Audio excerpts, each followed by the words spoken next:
So, another project to do on the Jeep related to carrying capacity, as in people carrying capacity. You can see this has one seat only. That's in fairly rough shape. That's an original. So after the war, my understanding is that Willys started marketing these things to farmers as an alternative to small tractors, like the Ford 8Ns and later on the Ferguson TO20s. Anyway, and what they did was to sell it without a passenger seat. And they added, it's hard to see here, they added a rear tailgate, deleted the passenger seat, deleted the machine gun mount, and sold it pretty much as you see it here. You could also get a 200 or 300 pound weight that would drop between the front frame rails to aid in traction for plowing or towing. Anyway, I'd like to get another seat in there. Luckily, the guy that sold this had some years before been to a swap meet and found a seat frame. Apparently these are fairly expensive. I don't know how hard they are to find, but he kindly threw this in the deal. So, as you can see, a little bit of surface rust, a few dents and dings and bends, but otherwise, pretty solid. The way the passenger seats worked is there were optional hooks that you would mount into places that had been punched out of the floor pan, and then these seats would connect and drop down.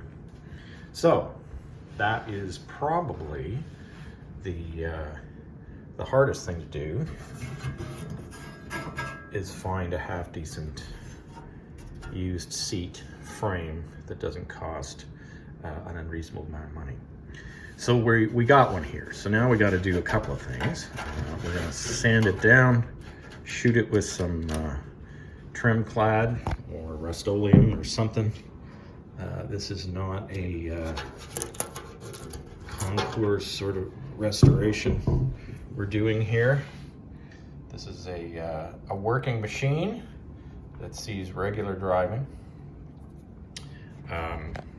So we'll build it up from here. What we need to do is establish a seat base, plywood likely, which will bolt to this, and then I've got a upholstery kit from Kaiser-Willys and got some foam from a local furniture restoration store. So we're just going to put all this together and see what we end up with.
All right. These things are about as close as you're gonna get with the hammering and the twisting. And the bolts will snug them up. And he lasts a little bit, I think. All right, after a couple hours of scraping, sanding, a little bit of manual wire wheeling, I took most of this rust down, or the loose stuff off, and did the trim clad. This surface is gonna have foam against it, so I don't want moisture that might get trapped in there to keep eating away at the rust.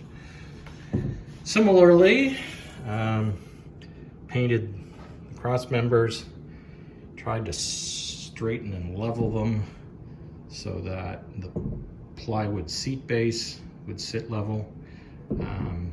But I did come to a conclusion about the back of the seat. I was going to strip the whole thing using chemical stripper and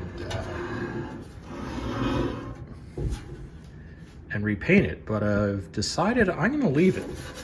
What I did was scrape off some of the loose paint.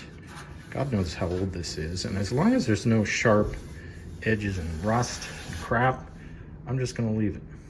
The rest of the Jeep is dented and scratched. No reason why the seat, passenger seat, shouldn't be. Seems more of a natural way to do it. Like I said, this is not a concourse restoration. It's a vehicle that will be driven in the wild and will get wet and dirty and won't look too pristine very often. So, and then if I don't like the look of it, I can always paint the back if I want to. All right, so now to get the seat base attached to the foam and covered in the vinyl. We can screw it on. So here's our 3/4 inch plywood seat base. It's been coated in sealant to try to keep any moisture out. The odd chip has happened sinking these anchors in.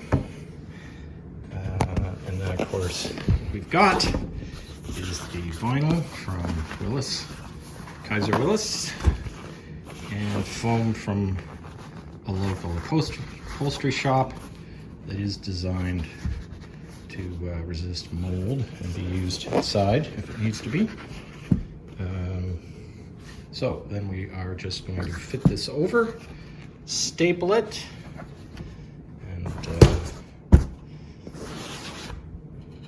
and then mount it. Okay, seam is at the back. I'm assuming. It seems to make sense. So then what we'll do is put this on, oriented so that this is the back. And then really, like we did before in fitting it, we are just wrapping it around, and once it's all in place, which is a little difficult to do one-handed, we will bend it over and staple it. And of course we rounded these corners so that when the material is pulled over and stapled, it's not going to have any sharp edges.